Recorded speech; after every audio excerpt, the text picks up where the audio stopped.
नमस्कार, STB news देख रहे हैं आप। आज की प्रमुख खबरों के साथ मैं हूं नफीस अंजम। आइए नजर डालते हैं सबसे पहले सुर्खियों पर।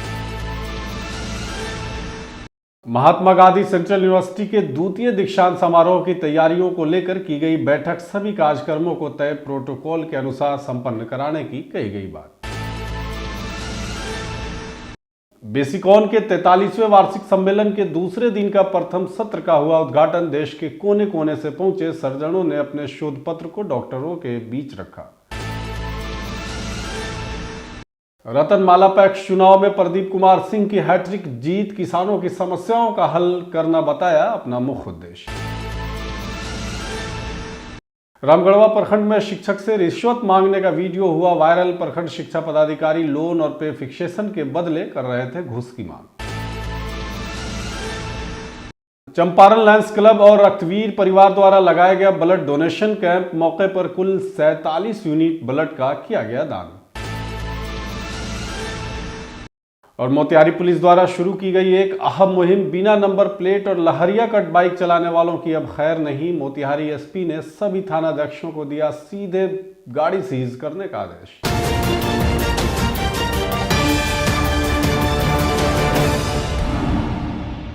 महात्मा गांधी केंद्रीय विश्वविद्यालय के द्वितीय दीक्षांत समारोह की तैयारियों के सिलसिले में एक उच्च स्तरीय बैठक आयोजित की गई। बैठक की अध्यक्षता विश्वविद्यालय के कुलपति प्रोफेसर संजय श्रीवास्तव ने की। इस बैठक में मोतिहारी जिलाधिकारी सौरभ जोरवाल सहित एसडीएम के अलावा एडीएम और विश्वविद्यालय के विभिन्न समिति समन्वयक और सदस्य भी उपस्थित थे। गौरतलब है कि महात्मा गांधी सेंट्रल यूनिवर्सिटी का दीक्षांत समारोह आगामी 7 दिसंबर को आयोजित किया जाना है, जिसमें समारोह के मुख्य अतिथि भारत के माननीय उपराष्ट्रपति श्री जगदीप धनखड़ होंगे। प्रोफेसर प्रसून दत्त सिंह ने जिला प्रशासन को उनके निरंतर सहयोग के लिए धन्यवाद दिया और विश्वविद्यालय के महत्वपूर्ण कार्यक्रमों में उनके योगदान की सराहना की। उन्होंने कुलपति की नेतृत्व क्षमता की प्रशंसा करते हुए दीक्षांत समारोह के लिए तय प्रोटोकॉल और तैयारियों की जानकारी दी। वहीं पूर्वी चंपारण जिलाधिकारी ने प्रशासनिक व्यवस्थाओं पर चर्चा करते हुए उपराष्ट्रपति के आगमन, ठहराव और प्रस्थान के दौरान पालन किए जाने वाले प्रोटोकॉल पर भी जोर दिया। उन्होंने कार्यक्रम को सुचारू रूप से संपन्न कराने के लिए अपनी योजनाओं की जानकारी दी और विश्वविद्यालय के सदस्यों से प्रशासन के साथ मिलकर कार्य करने की अपील की। वहीं कुलपति प्रोफेसर संजय श्रीवास्तव ने अपने संबोधन में कहा कि महात्मा गांधी केंद्रीय विश्वविद्यालय दूसरी बार दीक्षांत समारोह का आयोजन कर रहा है। भारत के माननीय उपराष्ट्रपति की बतौर मुख्य अतिथि के रूप में गरिमाई उपस्थिति हम सब के लिए गर्व का विषय है।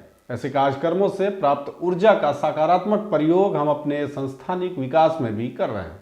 वहीं इस बैठक में प्रोफेसर सहाना मजुमदार, प्रोफेसर विकास पारीक, प्रोफेसर आनंद प्रकाश के अलावा अन्य समिति सदस्य भी उपस्थित थे। बेसिकॉन 2024 के 43वें सम्मेलन के ऑर्गेनाइजिंग चेयरमैन की अध्यक्षता में सिविल सर्जन के साथ ऑर्गेनाइजिंग चेयरमैन डॉक्टर आशुतोष शरण, सिविल सर्जन विनोद कुमार सिंह के साथ साथ मोतिहारी के सांसद पूर्व केंद्रीय कृषि मंत्री राधा मोहन सिंह ने मेडिकल स्टॉल का उद्घाटन किया। इस दौरान फार्मा कंपनी के स्टॉल पर डॉक्टर्स और सांसद महोदय ने दवाइयों और नवीनतम उपकरणों का निरीक्षण भी किया। वहीं देश के प्रसिद्ध सर्जनों ने अपने शोध पत्र के माध्यम से नए और नवीनतम सर्जरी के विषय में जानकारी देते हुए कहा कि अब रोबोटिक सर्जरी के माध्यम से मरीजों को ऑपरेट किया जा रहा है, जो कम घाव करता है और परफेक्ट होता है, जिसे आर्टिफिशियल इंटेलिजेंस सर्जरी विधि भी कहा जाता है। वहीं मोतिहारी सांसद राधा मोहन सिंह ने सभी डॉक्टर्स को बधाई दी और इस सम्मेलन के माध्यम से नए शोध के विषय में जानकारी मिलने और लोगों के स्वास्थ्य के लिए नए नए आविष्कार संभव होने की बात कही। वहीं ऑर्गेनाइजिंग चेयरमैन डॉक्टर आशुतोष शरण ने दूसरे दिन के प्रथम सत्र के विषय में मीडिया को बताते हुए कहा कि अब सर्जरी आसान होगी, क्योंकि रोबोटिक सर्जरी से अब मरीजों के इलाज में डॉक्टर्स को भी काफी सहायता मिलेगी। खास तौर पर कम उम्र में मोटापा एक बीमारी का रूप लेता जा रहा है और इस बीमारी से निजात पाने के लिए भी शोध पत्र रखा गया है और इस बीमारी का इलाज अब एक छोटे से सर्जरी से संभव हो सकेगा। वहीं सह-अध्यक्ष डॉक्टर तबरेज अजीज ने कहा है कि बेसिकॉन 43वें सम्मेलन के दूसरे दिन आज अमर रिसोर्ट में डॉक्टर्स और उनके द्वारा उनके नए नए शोध को डॉक्टर और पीजी स्टूडेंट्स को बताया गया है और बाहर से आए डॉक्टर्स को सम्मानित किया गया। वहीं प्रोजेक्टर के माध्यम से ऑपरेशन तथा आर्टिफिशियल इंटेलिजेंस से किस तरह ऑपरेशन किया जाएगा, इसको लेकर तमाम बिंदुओं पर प्रकाश डाला गया। देखिए, मोतिहारी का यह सौभाग्य है कि बिहार एसोसिएशन ऑफ सर्जन्स का 43वां अधिवेशन यहाँ हो रहा है और निश्चित रूप से इस अधिवेशन के माध्यम से जो सर्जिकल लाइन में हैं हमारे डॉक्टर्स हैं, नए नए शोध, नए नए विचार का आदान प्रदान कर रहे हैं और पूरे बिहार के और बाहर से भी जो हमारे वैज्ञानिक हैं मेडिसिन के, सर्जरी के, ये बड़ी संख्या में आए हैं। और इस अवसर पर जो एक प्रकार से मेला का रूप लिया हुआ है, मेला की तरह है और इसमें शोध की नई नई जानकारियाँ हमारे सारे चिकित्सक को मिलेगा। ये इस कार्यक्रम का सबसे बड़ा विशेषता है। मैं इस कार्यक्रम की सफलता की कामना करता हूँ और आशुतोष बाबू को बधाई देता हूँ कि इन्होंने मुझे यहाँ बुलाया और उसके कारण सबके दर्शन का मुझे सौभाग्य प्राप्त हुआ। ये हमारा जो कॉन्फ्रेंस हुआ है वो ऑलमोस्ट 4 दिन का कॉन्फ्रेंस हुआ है और ये 4 दिन का कॉन्फ्रेंस में हम लोगों ने 3 पॉइंट टच किए हैं। एक तो जो पीजी कर रहे हैं, जो मतलब सर्जरी की पढ़ाई कर रहे हैं, एमएस की पढ़ाई कर रहे हैं या डीएनबी की पढ़ाई कर रहे हैं, उनका ट्रेनिंग। दूसरा, ऐसे जटिल ऑपरेशंस जो शायद हमारे मोतिहारी में या बिहार में संभव नहीं है, उन केसों को हम लोगों ने कल करवाया। और आज जो आप यहाँ देख रहे हैं, जो शोध पत्र लोग अपना पढ़ रहे हैं, उसमें आपने देखा कि वीडियो भी था।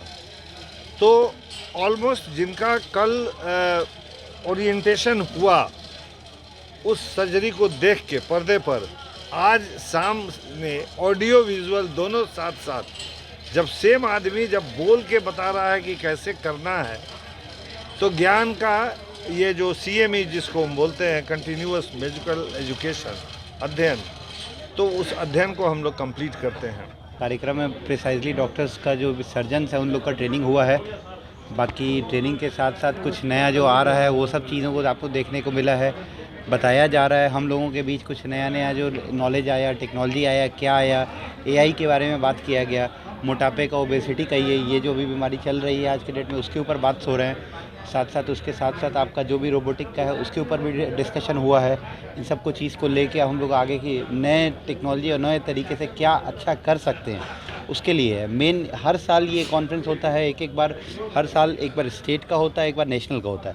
तो ये almost 43rd national state conference है, जो कि 43वां है और मोतिहारी में ये पहली बार हो रही है। इससे ये होता है कि यहाँ पे अराउंड कल तक हमारे पास रजिस्ट्रेशन जो था 550 क्रॉस कर गया था, जो कि एक बहुत बड़ी उपलब्धि है, क्योंकि आज तक साल जो जितना लास्ट था मैक्सिमम गया है वो 350 के आसपास गया है, उसके ऊपर अभी तक कोई कहीं नहीं गया था।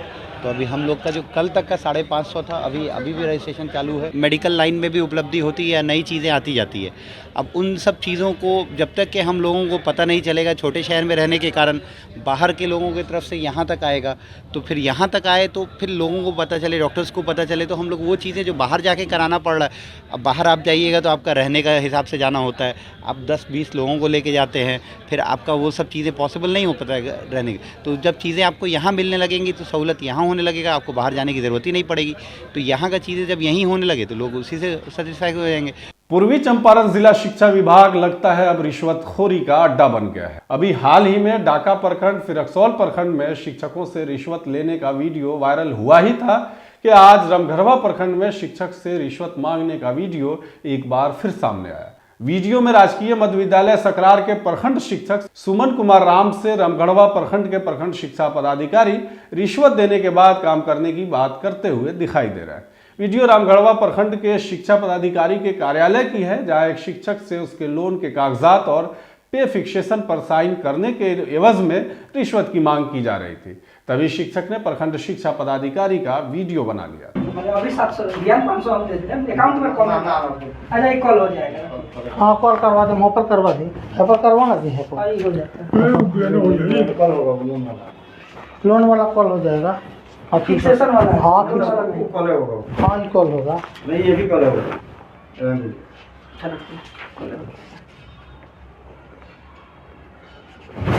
करवाइए, हम जाके लेके आ रहे हैं पैसा, करवाइए पैसा, हम लेके आ रहे हैं। आइए ना, लेकर आइए तो करते हैं। कर दीजिए ना, हम लेके आ रहे हैं। हाँ हम लेके आ रहे हैं। वहीं इस पूरे मामले पर जिला शिक्षा पदाधिकारी संजीव कुमार ने कहा है कि इस मामले में बीओ को कारण बताओ नोटिस जारी किया गया है। यह मामला दुखद है। लगातार इस तरह की घटनाओं से शिक्षा विभाग शर्मसार होता है। शिक्षा पदाधिकारी रमगढ़वा का एक वीडियो मुझे कल मिला था, जब माननीय न्यायालय में मैं था, उच्च न्यायालय में शपथ पत्र दायर कर रहा था। उसके बीच में मुझे किसी प्रेस बंधु के द्वारा ये प्राप्त हुआ था। मैंने तत्काल उसे देखा और देखने के बाद तुरंत उसको मैंने अपने डीपीओ स्थापना जो हमारे होते हैं उनको मैंने बोला तुरंत इन पर शोकॉज दायर कीजिए, पूछिए। और उन्होंने शोकॉज उनको पूछा है, कारण परीक्षा किया, 24 घंटे में से प्रतिवेदन की मांग की है और साक्ष्य के रूप में उस वीडियो को हमने CD कॉपी बना करके उनको लगाई है। प्राप्त होने के बाद चूँकि वो हमारे कंट्रोलिंग में हूँ, लेकिन उनके नियुक्ति प्राधिकार निदेशक प्राथमिक शिक्षा होते हैं, तो जो भी उचित उनका निर्णय आएगा, उनका प्रतिवेदन प्राप्त होगा, उनको लगा करके उचित कार्रवाई के लिए उनको अनुशंसा करूँगा। हाँ, बिल्कुल, चूँकि बहुत बड़ा डिपार्टमेंट है तो निश्चित रूप से ऐसी घटनाएं होती है तो मुझे बहुत दुख होता है। ऐसा नहीं होना चाहिए। पदाधिकारियों को अपने व्यवहार पर अपने कंट्रोल रखना चाहिए। तो जो भी होता है तो उस पर कार्रवाई भी होती है। जहाँ भी मुझे संज्ञान में मैंने कार्रवाई की, अब सख्त कार्रवाई हुई है। अभी प्रखंड शिक्षा पदाधिकारी रक्सौल सस्पेंड हो चुकी हैं, तो यदि ऐसा होगा तो उन पर भी कार्रवाई होगी। शिक्षकों को क्या नसीहत देंगे जो घूस शिक्षकों देने को की बात नसीहत करते देंगे, हैं? मैं तो पहले ही कहूँगा, क्योंकि शिक्षक भी थोड़े से जागरूक हों और कार्यालय का चक्कर ना लगाएं। सबसे पहला तो मैं यही कहूँगा, अपने जो भी ग्रीवांसेस हैं वो अपने दे दें उन्हें आवेदन, उसका कार्यालय में जाना बंद कर दें और बेवजह उनको मतलब जो है जा करके अपने काम के लिए दबाव ना बनाएं, तो ये ज़्यादा बेहतर होगा। रक्तदान को महादान की संज्ञा दी गई है। चूंकि रक्तदान केवल किसी की जान ही नहीं बचाती, बल्कि जो रक्तदान करते हैं उन्हें भी कई बीमारियों से महफूज रखती है। इस चंपारण लायंस क्लब जो पिछले 46 वर्षों से गरीब असहाय लोगों की लगातार सेवा करते आ रहा, आज इस सेवा भाव को रखते हुए क्लब ने स्थानीय रेड क्रॉस में रक्तदान शिविर का आयोजन किया। वहीं शिविर में कुल 47 यूनिट ब्लड का रक्तदान हुआ है। वहीं आज के शिविर में एसएसपी जवानों का भी बहुत बड़ा योगदान रहा। इनके अलावा क्लब मेंबर और रक्तवीर परिवारों ने मिलकर रक्तदान किया। इस मौके पर क्लब के अध्यक्ष लायन चंदन कुमार ने रक्तदान के महत्व को आम लोगों तक पहुंचाने की गुजारिश की और अध्यक्ष ने बताया कि इस सत्र का आज तीसरा ब्लड डोनेशन कैंप लगाया गया, जो पिछले माह ही हम लोगों के द्वारा घोषणा की गई थी कि ब्लड डोनेशन कैंप हर माह लगाई जाएगी।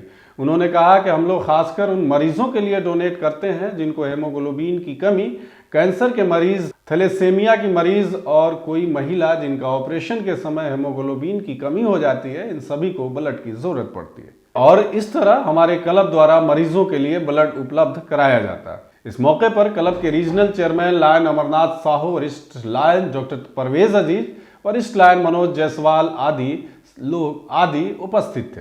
मोतिहारी पुलिस द्वारा बिना नंबर प्लेट की गाड़ियों और तेज रफ्तार में चलने वाले चालकों के लिए मोतिहारी पुलिस ने सख्त निर्देश जारी किया है। बता दें कि मोतिहारी एसपी स्वर्ण प्रभात ने बताया कि बिना नंबर प्लेट वाली गाड़ियों और ऐसे बच्चे जो लहरिया कट गाड़ी चला रहे हैं, सभी थाना अध्यक्षों को निर्देश दिया गया है कि ऐसे गाड़ियों को तुरंत सीज कर दें, जिसके बाद उन्हें थाने में रखा जाए और उनके माता पिता के आने के बाद ही उन्हें छोड़ा जाए। इस संबंध में क्या कुछ कह रहे हैं मोतिहारी एसपी स्वर्ण प्रभात, सुनिए। मोतिहारी जिला अंतर्गत ऑपरेशन नंबर प्लेट का अभियान चलाया जा रहा है और इस अभियान के तहत जिले में चलने वाली जितनी भी गाड़ियां जो बिना नंबर प्लेट के चल रही हैं उनको सीज कर फाइन करने का निर्देश सभी थाना और ट्रैफिक थाना को दिया गया है।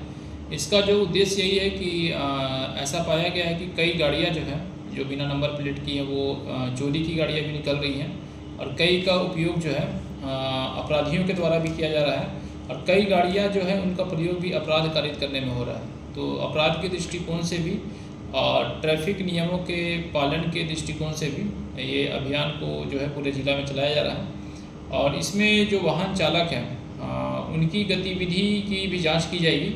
तो वाहन के फाइन के साथ साथ वाहन को जब्त करने के साथ साथ वाहन चालक जो हैं जो बिना नंबर प्लेट की गाड़ी चला रहे हैं उनका पूरा सत्यापन किया जाएगा। उनको पुलिस लॉकअप में 24 घंटे रखा जाएगा। उनकी पूरी गतिविधि का सत्यापन करने के बाद ही उनके गार्जियन को बुलाकर जो है उनको सुपुर्द किया जाएगा। मझौलिया प्रखंड में कड़ी सुरक्षा के बीच पैक्स चुनाव शांतिपूर्ण तरीके से समाप्ति के बाद हुए मतगणना में नवनिर्वाचित पैक्स अध्यक्षों के नाम की घोषणा कर दी गई है, जिन्हें प्रखंड निर्वाचन पदाधिकारी सह अंचलाधिकारी राजीव रंजन ने निर्वाचित होने का प्रमाण पत्र सौंपा। वहीं रतनमाला पैक्स अध्यक्ष पद पर प्रदीप कुमार सिंह ने 631 मतों के अंतर से तीसरी बार जीत हासिल की है।